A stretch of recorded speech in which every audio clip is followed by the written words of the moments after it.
friends, it's Dasha. Welcome back to my channel, and happy Friday. Today I wanted to sit down and do a little recent reads, just talking about all the books I've read so far this year. I've read 15 books so far, which is a little bit slower than usual, but I am in grad school. If you missed my comeback video, I'll have that linked where I kind of wrapped up last year's reading, but I have been in grad school, so I've been a little bit busy, but I still have managed to get some reading done. I won't be going in depth in all of these.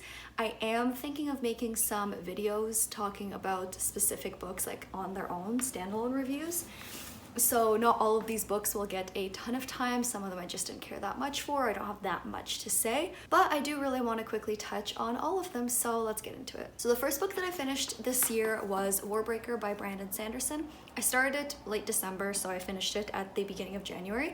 This is a standalone, but I believe it's going to become a full series. It's about these two sisters, one of which is promised to marry the god king of the neighboring kingdom. They've been kind of in like an almost war for a while. There's a lot of tensions, but then when the time comes, their father does not want the oldest to go, who's trained for it. He instead sends the younger one who's not trained in any kind of court intrigue, politics, any kind of manners.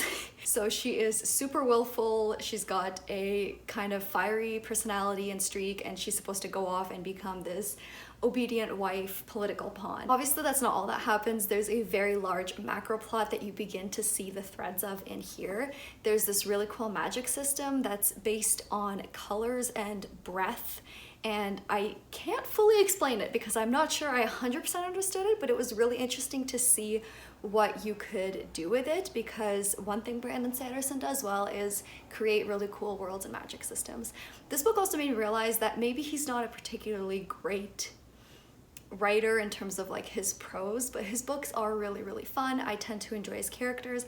They all seem to start really slow. The first half of most of his books are a complete slog, but it's because he's setting up all these things that you need to know, and it ends up working out. But I can understand why people aren't completely sold when they start his books, because sometimes they're draining to get through. I also was really pleasantly surprised to find that there was a romance in here that I actually quite enjoyed. I thought it was just really sweet and wholesome. Everything about Brandon Sanderson's stuff is mostly pretty wholesome in that there's no gratuitous violence, there's no like sexism and sexual assault, which often happens in fantasy because authors want to keep it like realistic. So it's kind of nice to have a bit of a break from that. But at the same time, he doesn't shy away from a lot of pretty hard topics. He incorporates religion very often into his books, which I find pretty interesting given that he has a very controversial religious background, given that he is Mormon, and that's not something I really want to get into because I don't know that much about it, but it is interesting to see how he brings it into all of his books. This just made me even more excited for the Stormlight Archive. Are these like amazing books? No, I don't think they're books that are going to stick with me like absolutely the rest of my life like other fantasy books are, which I will talk about in this video, but I do quite enjoy his books. I think they're fun, I think they're incredibly well crafted, and I ended up giving this a 4 stars because of that. It wasn't perfect, but it was tons of fun and it was really unique. Next I read Why Fish Don't Exist by Lulu Miller. So this is a memoir, and it is about this woman's kind of descent into an obsession with this man who used to find and catalog new species of fish. Her coming across this man's work came at a time in her life when she was experiencing a lot of personal turmoil and trying to figure herself out. So she felt that she was finding herself through this person, because this man who was cataloging all these new species was so driven. He was so single-mindedly driven to what he was doing, even when there was chaos in his life and just in the world in general. And she found a lot of solace in that.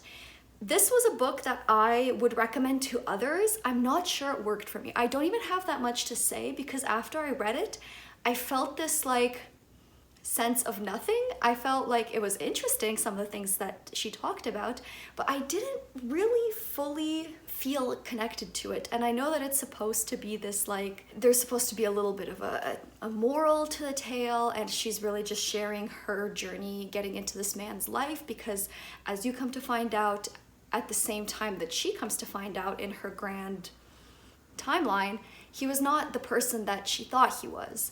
And I just felt like that was kind of cheap, and I guess it was supposed to make you feel how she did, but it just didn't have the intended emotional effect on me, and I ultimately found this book to be kind of just there. I couldn't even really rate it because I felt like that wasn't fair. This is obviously a memoir. This is someone's life and her experience, and I felt that this was a very deeply personal thing that I just read. I would really recommend it to you if you are looking for something kind of short. I've heard that the audiobook of this is fantastic, but it's just generally a really quick read, and it's something that's a little different because it is her memoir, her story, but framed around someone else's life story. And it's in the things that she doesn't say that teaches you what she wants you to get out of her story. So this could be for you. I'm not sure it was for me, so I ended up not rating it anything because I wasn't really sure how to deal with it. But I encourage you, if it sounds interesting to you at all, please pick it up. So the next 3 books I read are all part of a series, and that is the Founders Trilogy by Robert Jackson Bennett. So here I have Foundryside, the first book, Shorefall, and then the last book is Locklands, which I ended up not buying. And if you saw my unhaul, I am getting rid of these, and I will get into it. This is also an adult fantasy series. You are following Sanchia, who is a thief. She is hired to steal an object, but once she actually goes through with it and gets the object in her hands, she realizes that it has the potential to basically blow the world wide open. And the setting of this is fantastic. It's this like Medici era Florence city, and the magic in this is like coding. And what I mean by coding in this is that you have these people that know like certain commands that they can inscribe into objects to make them disobey reality. So you can tell a piece of lumber that it's actually a piece of iron and it's strong and it won't burn and it won't fall apart. Or you can tell a wheel that it's always going downhill even when it's standing on perfectly straight ground, so it'll always move forward. And it creates this really interesting system where in the first book you kind of get this very basic, like you're just scribing objects, you just kind of experience like weapons and buildings and everyday things using this magic system. But what I really ended up enjoying was how the series kept growing in scope, and it began tackling all these incredible ideas about reality and community and how we view knowledge and how we're meant to share knowledge, perhaps. And I thought it was just really beautiful how it transformed from this heist plot into this massive world and almost philosophical thing without ever straying too far from the core of this, which is a heist fantasy. There's a found family, there's a sapphic relationship that's quite beautiful to watch blossom, and there's heists throughout the first 2 books at least, sort of in the third one, but it's less the focus. I really enjoyed this series. However, my main complaint is that it's just nothing special. It is a great time. They're not incredibly long books. There's great character moments, and obviously it's fast-paced since it is heist, so you got a lot of plotting and planning and building weapons and creating all these like incredible plans and safeguards and all this stuff. But at the end of the day, this is not a series that is going to stick with me, which is why I'm getting rid of it, but I absolutely 100% recommend this. So I'd read Foundryside before, and I reread it to prepare for this, and I realized that this is actually surprisingly the weakest one of the 3. I think Shorefall and Locklands were better because they were just a little bit different, but Foundryside is still, first of all, it's great as a standalone, so if you're not sure you want to embark on a new series, Foundryside reads great. The heist plot is self-contained, and you still get that whole found family aspect. The setting, the world building is still fantastic. And then Shorefall kind of expands on it. There's still a heist at its core, but it really still takes those ideas and they try pushing the limits of the magic, and it becomes really, really interesting. But then the third book, Locklands, takes it to this like incredible level of world building unlike I'd personally ever seen. The author basically takes his own world and breaks it apart and lets you see all of its own shortcomings and shortcuts and like cheat codes for it. Like, it's really hard to explain if you haven't read this. I am considering doing a standalone review, like I said, for some of these books. This one I'm still on the fence, but if you are interested in full in-depth thoughts, both spoilery and non-spoilery, please let me know. There's a lot I could talk about this series, especially the later 2 books, but this is something I would absolutely recommend if you're looking for a fun fantasy, something fast-paced. Maybe if you're looking for something that's crossover between YA and adult fantasy, if you're not sure you want to fully get into adult fantasy, or vice versa, if you're looking for something a little bit less complex than most adult fantasies, you want something that's kind of linear and fast-paced and enjoyable and fun and light, this would definitely be something for you. I also think if you're interested in fantasy that explores themes that could almost be applicable today, I think the latter end of the series would be great for you. So overall, I think I gave the first one 3.5 stars and the other two got 4 stars for me because they were just good, they were fun, but again, this is a series that's not gonna like stick with me forever, so I'm gonna let it go, but I really do still recommend it. Another series that I read that I've already let go of is the Themis Files by Sylvain Neuvel. So this is a sci-fi series. It's a first contact with aliens. You follow a woman who, as a child, discovers this giant metal hand, and later in her life, she becomes a researcher on the team that's trying to figure out what this hand is, where is it from, what does it want? And this is something I picked up on a whim in December. I was looking for something quick. They're really short books and they're all written in mixed media. They're mainly interviews, but there's a little bit of like logs and letters and that kind of stuff. This is one that I have such mixed opinions on because I do want to recommend it if you're looking for something you can get through easily. However, I would not consider this a light series. The first book, definitely. The problem is this deals very much with our world as it is today, and that kind of includes current geopolitics and attitudes towards foreigners, and it becomes too real too fast, I found, towards the last book. So this is not a series I would call light, fluffy, or just like fun and exciting. I found the last book almost difficult to read because of how much I could see these things happening. This is very much our world that we know today. These are the kind of people that we know today and how they would react to certain situations, and I found that a little difficult to get through. I also found because of the format, the characters weren't like the most developed. I wasn't that invested. Some of them, yes, some of them not so much. And I found that there's just not a lot of space for development when you have that kind of format, unfortunately, because you're not getting their thoughts nearly as much as you're just getting what they say. And while you can convey thoughts, obviously, to a certain extent, it's not the same as like multi-POV and getting someone's thoughts. So this is not going to be your kind of more character study type sci-fi. It is a shame. I feel like it could have been really interesting to take that route, but I enjoyed them for what they were, which were quick sci-fi reads that did make me think, that made me put myself in the character's shoes and wonder what the hell would I do, and that just made you wonder about the universe and whether we're alone or not, and how it would look if we actually had contact with other intelligent life forms. And that's always a scary thought, but a fun one. I think I gave the first book 4 stars. I literally read it in one sitting. It was quite enjoyable, and the other two 3.5. Again, it's not a series that I think will stick with me, but it's one I do recommend if you're looking for something quick and very heavy sci-fi that still involves a lot of current day settings, I guess, because it is set in our world, but it still has this really odd sci-fi element that is just very interesting and makes you feel almost uncomfortable because the world is our world. It's exactly our world. Apologies for the cut.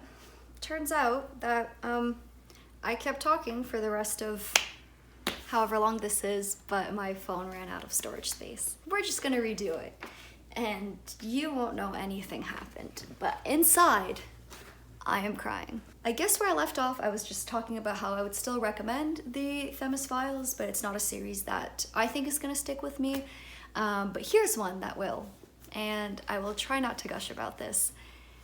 The Tawny Man by Robin Hobb. This is the 3rd series in her Realm of the Elderlings. We've got Fool's Errand, The Golden Fool, and Fool's Fate. These 3 big bitches.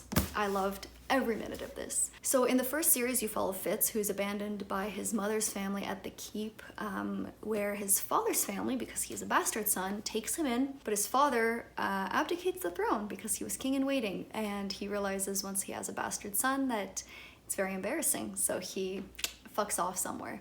And you're following Fitz, who's kind of having to fit in somewhere.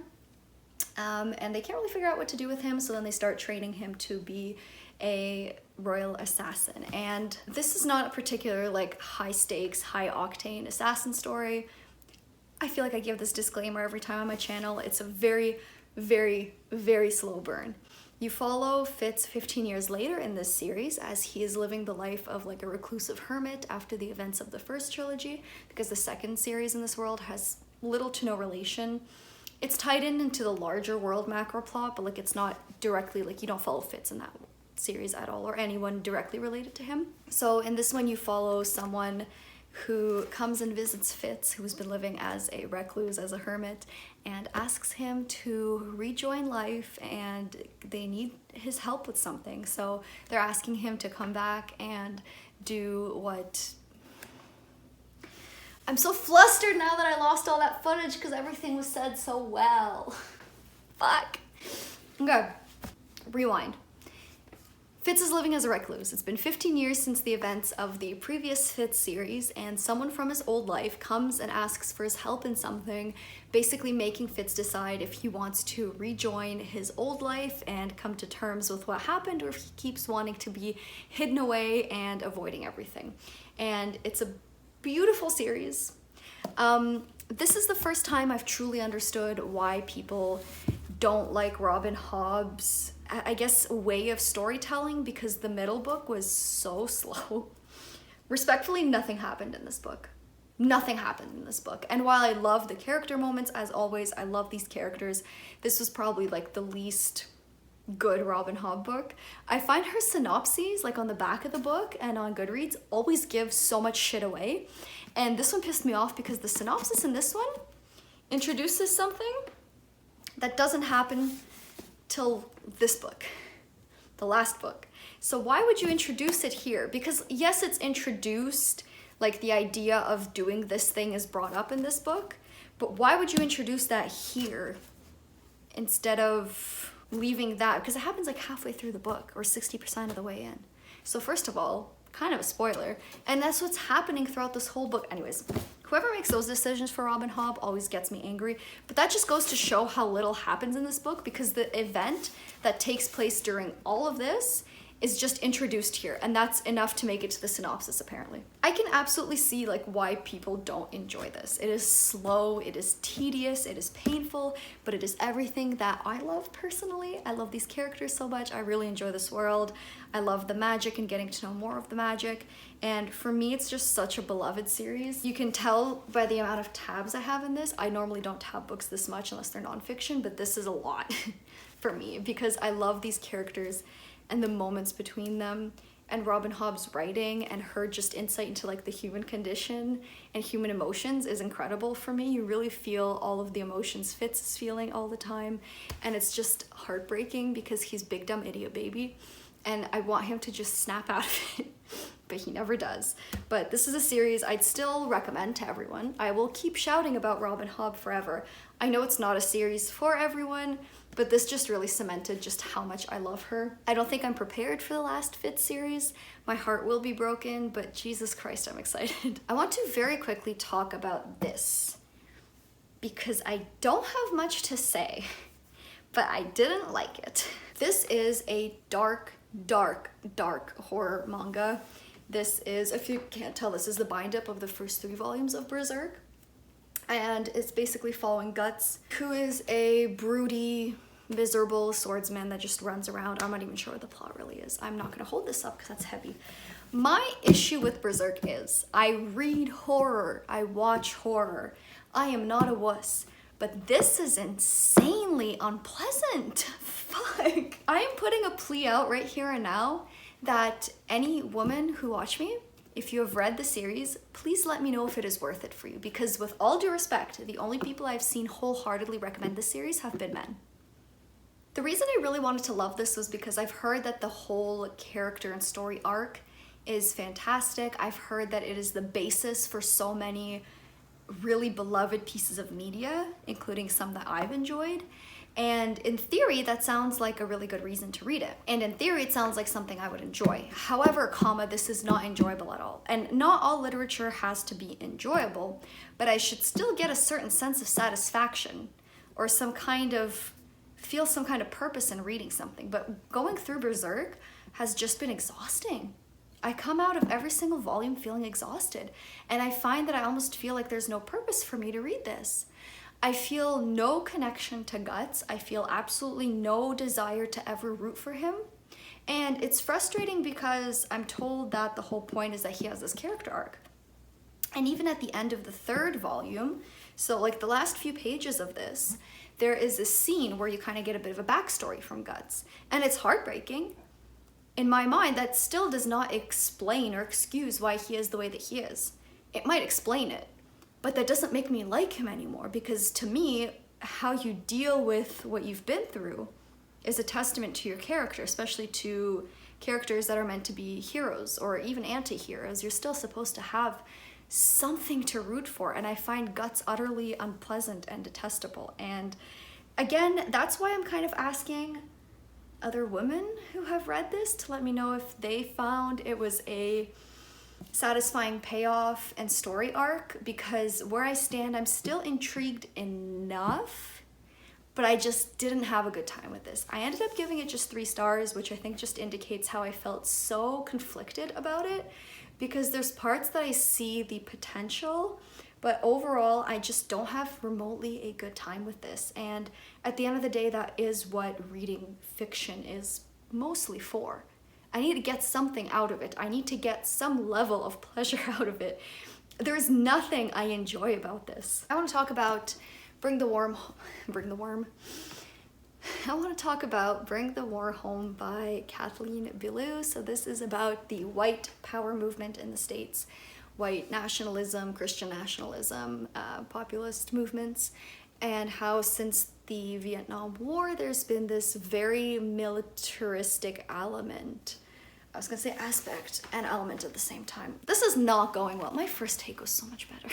Since the Vietnam War, there's been this intense militarization of these groups, and I really enjoyed how she gave this huge overview, because she delved into everything, and I mean everything about this, and I thought it was brilliant. She talked about the women involved in these movements. She talked about the fact that the CIA was aware of these movements and actively recruited within them to go fight in South America on their behalf. She also talks about how there's this myth of the lone shooter, like the lone wolf, as in you saw with the Oklahoma City bombing, and you know, all these events that happen around this time with Ruby Ridge and Waco, and how they're not unconnected. In fact, it's disingenuous to say that they're all isolated. They're all intimately connected. Even Timothy McVeigh was taken in and partially raised by these kinds of groups. And I really, really appreciated how she really took the time out to explain that these groups are incredibly organized. They are quite intelligent, and they know that what they're doing is wrong, but they believe in it so fiercely that they continue to do so. And I found that her writing was just really conducive to really feeling a lot of things, because at some point you almost feel sympathy for like Vietnam War vets that were lied to and fed a promise. And when they came home, everything was different. Everything was changing, and they were not that you should be celebrated, but they were kind of told they were going to be celebrated, right? They were protecting the US from communism. And when they came home, they were just kind of shoved aside. And while I don't actually feel any pity for these people, because their response is not to commit acts of violence against innocent people, it's incredible how you realize how we got to the point that we got. That is probably my main critique, however, is this idea of how we got to this point, because everywhere, including blurbs and the back, indicate that she was going to talk about Trump and how this grand history led us to the rise of populism in the States. Even Canada's experienced a rise in right-wing nationalism and white nationalism, and a lot of European countries as well. And I thought she was gonna maybe, after having gone through all this history, give us her perspective, her critique, maybe her opinion, some kind of insight, some kind of detailed context. And it was kind of an afterthought, which I was really disappointed by, because I'm like, we went through all this, and while I understand maybe a lot of it's meant to be kind of unsaid because you'd already seen how it happened previously, I would have liked to see her explore how it's happening today. We all lived through the Trump presidency, including her. What do you think? How do you view this, having done all this research? Because I'm sure half her research didn't make it to the book. What do you see that we don't? That's what I was hoping for. While I love the history, and I still gave this book 4 stars because I thought it was really, really well done, that part was just a little bit disappointing to me. Also, I mean, this is published by a university press. It's quite academic, not the easiest to read, but this is something I would really, really recommend people. This next book, oh God. I'm going to be absolutely doing a standalone review for this because I have not been able to stop thinking about this, and that is I Who Have Never Known Men, or Moi qui n'ai pas connu les hommes, Moi qui n'ai jamais connu les hommes, by Jacqueline Hartman. This is a very odd little book, and fuck did it like put its claws into my heart, and I can't stop thinking about it. This is A very cerebral story in the mind from the perspective of a young girl who is locked in a cage with 39 other women. And while these women are given food and obviously shelter, a place to sleep, they are guarded at all times and they're not allowed to touch each other, and obviously they're not allowed to leave the cage. And you're following the inner monologue of the youngest of the group, who's about 14. She's unnamed, she never knew the life outside the cage, unlike the 39 other women. And it's this very intense exploration of the kind of mirror between society and the self, and whether we even have identity without some kind of functional community and society, and how we're shaped by it and how it's shaped by us. And it's also a very quietly feminist book about like the power of women and female relationships that I thought was really beautiful. This is not a book that will give you answers. I do not recommend this to you.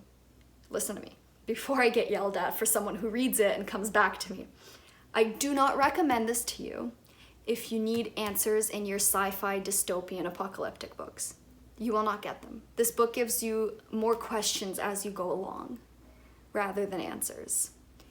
However, that is not the point of this book. The backdrop is this apocalyptic setting just to kind of put us in this odd situation. It removes the society we know, it removes the norms that we have in order to really break our characters down and get to the themes that the author wants to talk about. And it's really, really interesting, but it is not satisfying in the sense that you're gonna get answers to why they're in the cage, why they got out, because at some point they do. It's not about the plot, it's not about the setting, it's really about the characters and these ideas. This is a book I can talk about forever. I will be making a video, I think, about it because I absolutely loved it. I think it's gonna stick with me forever. Like I said, if you want answers, I don't recommend this to you. If you're looking for something that is fairly quick, but there's so much to unpack, and you want something a little bit different, this is for you. It is fantastic. I loved everything about it. It's an odd little book, but it's a beautiful little book. Another book I absolutely loved, I read my first Didion. I read Slouching Towards Bethlehem by Joan Didion. Fuck, this was good. Oh my god. This is a short collection of essays and articles written by the iconic Joan Didion. And the first little bit is just some kind of studies, like person studies. They're not characters, they're real people, but they're studies of these people and places. The second part is this kind of more personal set of reflections about keeping a notebook, about morality, about self-respect, just some musings that she's had.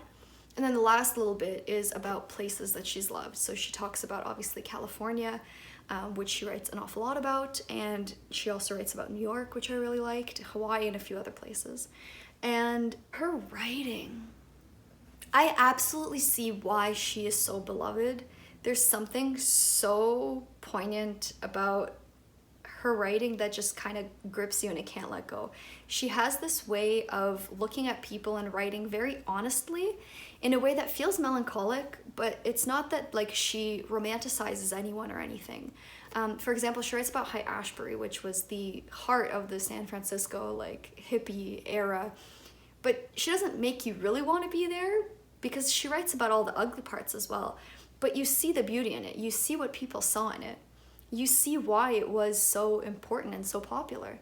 And she has this incredible way of capturing something so realistically and honestly while also just kind of making it a little bit more beautiful. Like you really see California and New York through her eyes. You see these people in these places. And she just kind of has this incredible view on things that's so stunning to read about. There's things in here that I know are going to stick with me forever. I've already bought the White Album, which is the other set of like the really popular essays. I'm really excited to read more from her because this was just, I didn't know that I liked this kind of stuff, but now that I've read it, she's incredibly insightful. She's so talented. Fuck. Not that anyone else needs to like remind the world how great she is, but I'm just so glad I discovered her when I did. I'm very much in awe of what she does, and I can't wait to read everything she's ever written pretty much. I absolutely see what the fuss is about with her. Like I've never read anything quite like this. I really, really, really loved it. Obviously because it's an essay collection, not everything hit the same, but most of the things I read in here were pretty spectacular. And it's the things that I love that stick out to me that kind of make me view this overall positively, even though there's some like I didn't care for, but overall, like I really see what she's about, why she's so beloved, and I really, really love this. And for the most recent book I finished, this was literally just a few days ago, I finally have caught up with the Gentleman Bastard series. So I read The Republic of Thieves by Scott Lynch. I am so glad to be back in this world. So the majority of the series follows Jean and Locke. The first book is The Lies of Locke Lamora, so obviously Locke is our main character and Jean is his best friend, and they get up to all sorts of hijinks. They are members of the Gentleman Bastards, which is a group of thieves. They were raised by a man to just be the best thieves they possibly could, but not just literal like breaking into houses, stealing things, but long cons, cheating people out of insane amounts of money, rubbing elbows with the nobility, just being the most incredible con artists known to man. The first book was definitely something you could read as a standalone, and it has a great like long con heist plot. The second book I hated. If you've been on my channel at all, I absolutely hated Red Seas Under Red Skies. It was very much set on a ship, and the author's writing, all the things that people tend to dislike about Scott Lynch's writing, the kind of the way that it's overwrought, it really came to the forefront in Red Seas Under Red Skies, and I really hated that book because it was just constant ship lingo and sailing lingo, and like, I don't care. I'm here for the heists and the plotting and the nonsense, okay? And that's what this gave me again. The books are all kind of interconnected, but not. Like, the macro plot only kicks in really here. There's little threads. Things in this book are influenced by things that happen in the first book, but I love that they're all kind of self-contained. I love these characters. His writing really works for me. Like, when it works so well. I love the banter, the lush descriptions. The characters are also witty, but they're also real. They're entirely flawed and not great people, but you still really root for them at all turns. And I really have a soft spot for this series. I'm so glad that this book made me feel like we're back in it. Is it a shame that it's been out for 10 years and we don't have a sequel? Absolutely. Am I holding out hope that Scott Lynch is going to move a little bit faster than George R.R. Martin? I am, because he was working on novellas, I think, at some point, and technically the manuscript for book 4, we have a title, we have a cover, the manuscript's done. I don't know what's happening, but I have some hope. So I'm hoping we get the 4th one soon, because I'm just so in love with this series. Something about it just works for me. Is it the most incredible series that tackles with all these themes and ideas? Like, no. But it's fun. I find it very well written. I love the characters. I love that the magic is part of the fabric of the world, but not necessarily the story. And that's rare, because usually for fantasy, I like the fantasy element to have a point. That was one of my main gripes with Sarah J. Maas, especially the House of Earth and Blood, because you're searching after this like magical object, but the magical object's broken. We're set in this like urban fantasy world and magical creatures, but the fantasy has no bearing on the plot. Theoretically speaking, it doesn't here, because our main characters themselves are not magic, which is, you know, not quite ordinary for fantasy, but holy fuck do I not care, because the setting of this world and the things that they're able to do with the magic kind of in general just lends so much more fun to the heists and the things that these characters can do, because as people who cannot wield magic themselves, they still have to interact with it. They live in these like cities that have these ancient ruins that are beautiful and have stood the test of time. There's still a certain level of magic to them, and I really, really enjoy watching them just be kind of two normal ass guys that just get to a lot of trouble. I ended up giving this 4 stars. Was it as good as Lies of Locke Lamora? No, I'm very attached to that book, but it was fantastic. I gave it 4 stars. I love this series. I'm so glad I caught up with it, and now it kind of ended at least on a good note for now. I'm loving this so much. I'm so glad I got around to it. So that was everything I had read so far this year. I really want to, though, catch up on some things that I am currently reading and I will be reading next. So, I am still reading Open Veins of Latin America. Holy fuck, it's been a year. Kind of embarrassing, but it is a very dense book. It's beautifully written. I'm really enjoying reading it. There's a lot I'm learning, but it's just very dense, but I'm hoping to finish that up within the next couple of months. I have recently started 2 books, and now that I finished Republic of Thieves, I'm starting American Psycho by Bret Easton Ellis. This is not good. My boyfriend read this. He really liked it. He admits it's not good, but you know, he likes the thematic work and all that in there. I'm not sure I'm gonna end up liking it. I mean, it's quick to read in that his writing's easy to read, but it's just exhausting to read and it feels very pointless. So we'll let you know how that goes. I was also thinking of doing a video talking about this, you know, trend of like female rage books and how I think it's inspired by like books like this and Fight Club. So I kind of wanted to read this because I have read Fight Club and I want to kind of see this other like origin of this transgressive like male discontent fiction and see how it's maybe shaped the current wave of female rage books. But we'll see if I can even get through this. On a brighter note though, I've also started Master and Margarita by Bulgakov, and this is really good so far. It's really odd, it's a very trippy little book, but I'm quite enjoying it. Really not that much has happened, but it's just enough to keep me entertained. Like, I don't know where it's going, but I'm excited to get there anyways. But there's not that much to say yet. And then the next books I will be starting, I am now going to embark, I think, on the first Law Trilogy, so I'm going to read The Blade itself sometime soon. I'm just really, for some reason, this one's been calling to me. I've been really mood reading a lot, and this is one that I am dying to get to. I have been for a while, looking forward to that, and then I'm also going to be reading during the summer, I think, Ken Liu's Paper Menagerie.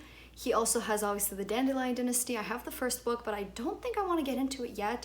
I'm really leaning towards this because I can just pick it up and read stories here and there, and I've heard that these are amazing, so I'm really excited. And then finally, I have to start my master's research project soon because I need it to graduate. So that's going to be an exciting summer project, doing research on Russian propaganda during wartime, which is a topic I'm interested in, but it's going to be a very hefty one. I'm going to have to sift through a lot of garbage, but it is also an excuse for me to read some books that I've been interested in. So my next nonfiction is going to be Manufacturing Consent.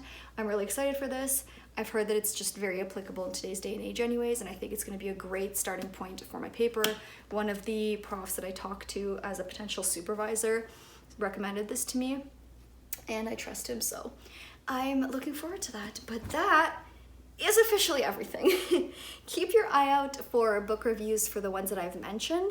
Also, let me know if you would like reviews for maybe the Themis Files, the Founders Trilogy, as well as any other ones that I've mentioned that you maybe want to know more details about. Other than that, like I said, I'm still pleading for any woman who have read Berserk to please let me know what you thought. Or just let me know what you thought about these in general. My social media is linked down below. You guys can always come talk to me there. Other than that, thank you so much for watching, and I'll see you next time. Bye!